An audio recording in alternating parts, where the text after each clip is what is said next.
Would you smack me upside the head if I asked you who you're wearing right now? It's mine. Okay. It's mine. And listen, I don't get no free advertisements out. If on, somebody want to pay, this is, no. Oh, okay. Yeah, but see, don't listen. I don't give no free. They give me free stuff. I plug their stuff. No, this is mine. That's who it is. How many of these have you been to in the past? This You've is been my to first Espy? time. Why is this your first? Well, I think that number one, it's usually the same week as Lake Tahoe. I Yeah. know how you are about Lake Tahoe. Yeah, oh yeah, I love Lake Tahoe. But you know what? I had to be here this year for Craig Sager. He's the best. You know, we got so much love. ESPN's been rolling out the literal red carpet for Sager, so we're glad to be here. What do you expect from that moment tonight? We expect you're going to get choked up a little bit? Well, you know, he's one of the most amazing men I've ever met. What I mean by that is, TJ, Craig Sager's the only guy you can call to cheer him up, and by the time you finish with the conversation, he's like, is anything wrong with Craig? I mean, he has the most positive attitude. Me and Ernie talk about it all the time.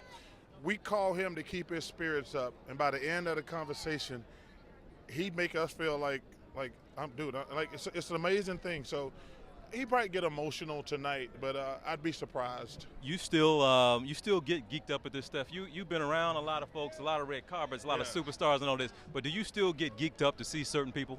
Well, listen, you know, sports are one of my favorite things. It's probably my favorite thing in the world other than movies. And to see all these stars together, it doesn't happen that often. I mean, think about it. This is the only thing where you get all the sports together from all over the landscape.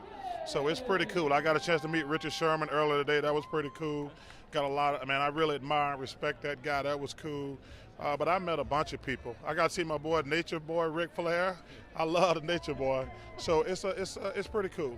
What do you think about the tone this evening? Because sports is dominated in a lot of ways by young African-American men. And given what's going on right now in the country, is there a responsibility, in your opinion, for many of the men who are here tonight to speak up?